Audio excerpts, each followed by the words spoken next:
Hello again. I've been approached by a company called Truefree Audio to test one of their products on the bike, and it's just arrived today.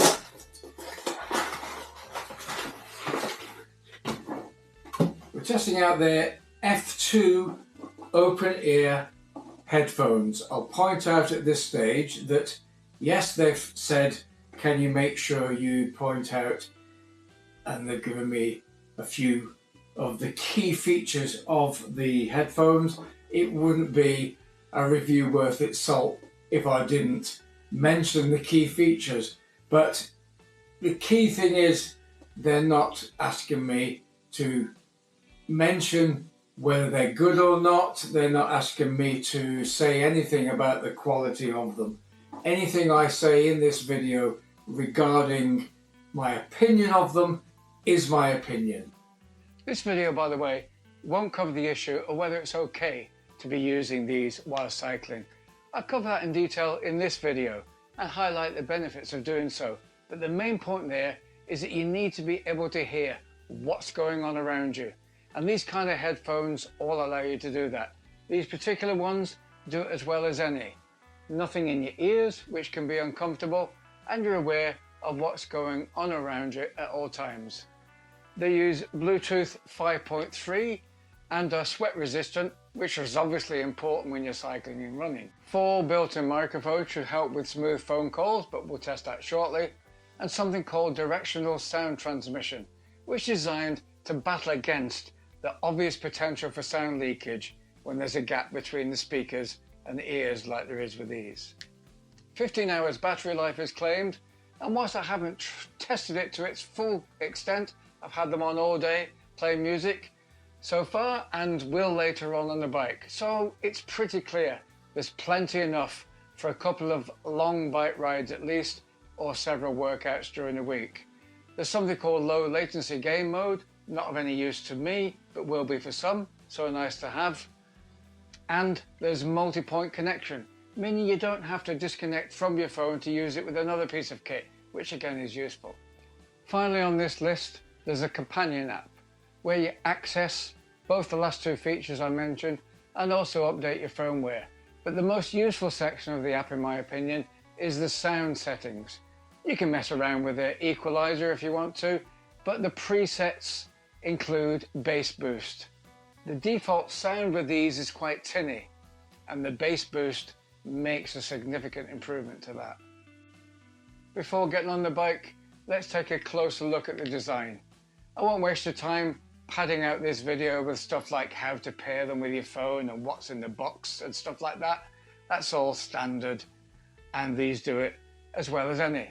On first look, it's a big plus for me, as my favourite colour is actually orange. I guess that fact alone, though, isn't going to influence anyone. The style is as you'd expect for this type of headphones, with a flexible headband that helps it fit around most heads and over most ears. The speaker area then hovers over the ear. There's a covered charging port here, and the multi-function buttons are here.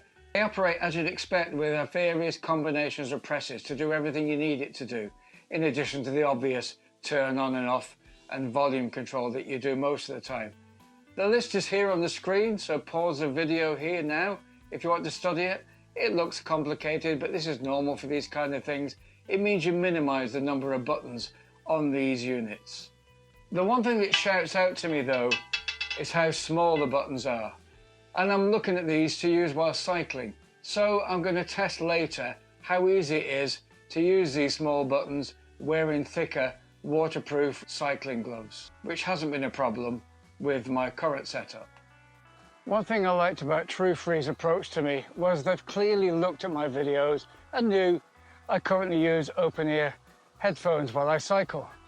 And they actually encouraged me to make comparisons. It wasn't just a case of just tell everybody how brilliant ours are and don't mention anybody else, which is crucial really for anyone to assess where these sit in the overall open ear headphone market. With any product, it's not as simple as product A is better than product B. Product A might be 10 times more expensive, so it really has to be better. And there's room for all in any market, as consumers decide what gives them the best value of money they are prepared to pay. To that end, it's worth pointing out straight away, I currently use Shokz Openrun Bone Conduction Headphones, which cost £120 to £130. These Truefree F2s you can get for around £30. So any comparisons here have to be seen in the light of value for money. And on that note, there's also an Amazon discount code in this video description below. The first comparison is to be clear that these are not exactly the same type as the Shokz, which work by bone conductions, whereas these ones sit hovering above the ear, described as air conduction. Although I'm not sure there's any new technology in that phrase, it just means the sound comes from speakers and travels through the air to your ear.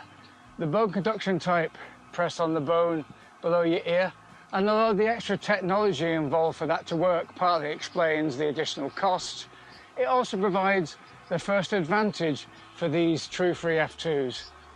Above a certain quite high volume level, the bone conduction phones begin a slight uncomfortable tickly vibration against your face, which clearly you won't get with these because they're not against your face.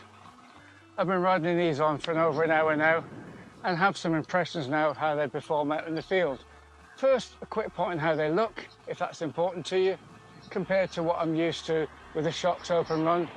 They're not as discreet. This is partly down to the size of the speaker area. They're much bulkier. I guess not much bulkier than other cheaper bone conduction headphones. And although I said earlier, orange is my favourite colour, which might be an upside, it kind of draws attention to them, which for some people might not be something they want. It might be something they want to keep a bit more discreet. Comfort-wise, I find them okay. I'm used to not really being aware that I have any on. With these, I can feel them. They're not sore in any way, but you know they're on. It's not the weight, because the weight is exactly the same as the Shokz, 25 grams. So it will be the slight difference in the design of the ear loop. And hey, everyone's head and ears are different, so this will be personal preference. I know people who can't get on with the most expensive, comfortable ones because they just don't like the feel of the hook over the ears, whereas I don't like the feel of something in my ears. So it is all personal preference. And on the subject of comfort, I'm not finding it a problem with fit. Wearing cycling glasses as well as headphones, I appear to have enough room around my ears for both. Sound quality next, and sitting at home, I was more than happy that these were every bit as good as my much more expensive bone conduction headphones, once I boosted the bass, of course. But the clear downside of these in comparison is the leakage of the sound, which when you're out and about on a bike like this won't bother anybody else. But I tested it with my partner Linda at home, and with these at 50% volume, she knew straight away I was listening to Thin Lizzy. Switching the bone conduction phones on, I played the track at the same volume, same track, for about 30 seconds, and she hadn't actually realised I'd pressed play yet. This may well be the same with all air conduction phones, so not an issue out on the road, but think twice about using them indoors or on a plane or wherever others hearing them may cause annoyance or nuisance. As for quality out on the bike, it isn't as good as my current pair, and that's clearly down to the rush of air in the gap between speaker and ear. It's no surprise really that it won't be as good. But here I'm reminded of something I said in my video review of the Shokz headphones. You don't buy these things to get amazing sound quality. I have other headphones at home that do that spectacularly well, but they'd be useless here, partly because I wouldn't get my helmet on over them, but also I'd be left with no awareness of surrounding noise. So open ear headphones will always be a compromise to sound quality. And the extent of that compromise may well be dependent on how much you're prepared to pay. The reality for me is that I put my rock music on when I'm finding a particularly long climb really hard.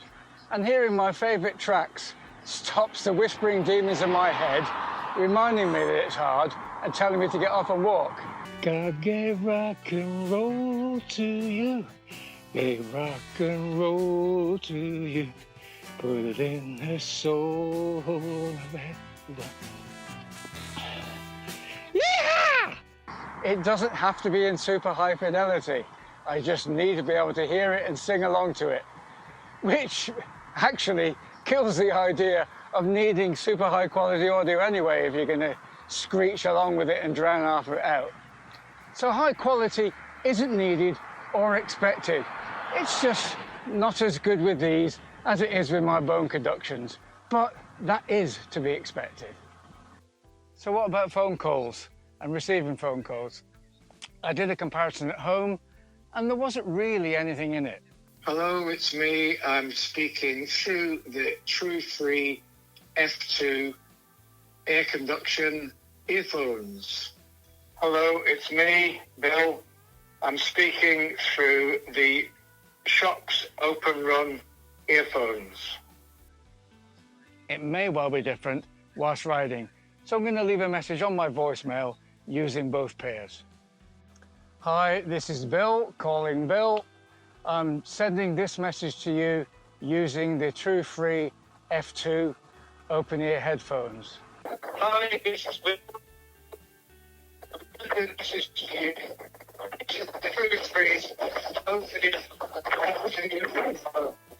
Hi, this is Bill, calling Bill.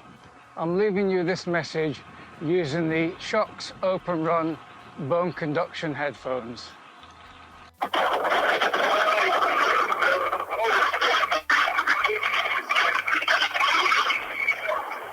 Now you know why I don't answer calls while cycling. The Truefree F2s were a bit better, but both were unusable. So if you get a call on the bike, stop and get out of the wind before answering. I've been getting on fine pressing and selecting the smaller than I'm used to buttons on these Truefrees, but now the true test. I've donned my thick waterproof winter cycling glove and let's see how we get on with that. So let's try and press pause.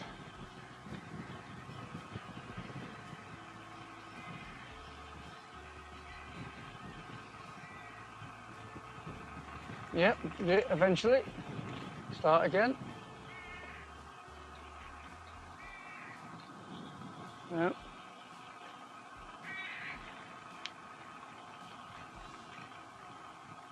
It is significantly more difficult to find the right button compared to my aftershocks. I'm getting nowhere here actually finding the same button again to play the music again.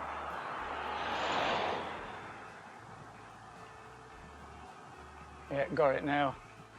It's a bit of a fiddle. The aftershocks have a separate button for that kind of thing just here, and that seems to work well. There are plenty of you out there who will say, well, I'm a fair weather cyclist like I used to be, and I never cycle in the winter anyway. Stay on Zwift until the sun comes out again in April. So for a lot of people, again, it's no big deal. It's about what do you want from these and how much you're prepared to spend, like I keep saying. So that's the Truefree F2 air conduction wireless headphones in action. As I alluded to in the beginning, the biggest selling points of these, particularly what I'm used to using, is the cost. And there's a further discount code to use in the description below this video. I wouldn't use them at home like I sometimes do with my Shokz Bone Conduction Headphones because of the leakage I mentioned earlier. But on the bike, they do a good job for what I require them to do. With most things in life, you get what you pay for. These are not as good as my Shokz Bone Conductors, but £100 less in price, I'd expect nothing different to that. At under 30 quid, I think they offer good value for money. I hope that was useful, and if so, I'd be grateful if you'd subscribe to the channel by clicking the yellow icon here, and click the thumbs up and comment below if you will, which sadly you can't do without subscribing first. A couple of my other videos to start you off are here. Happy cycling, and I'll see you soon.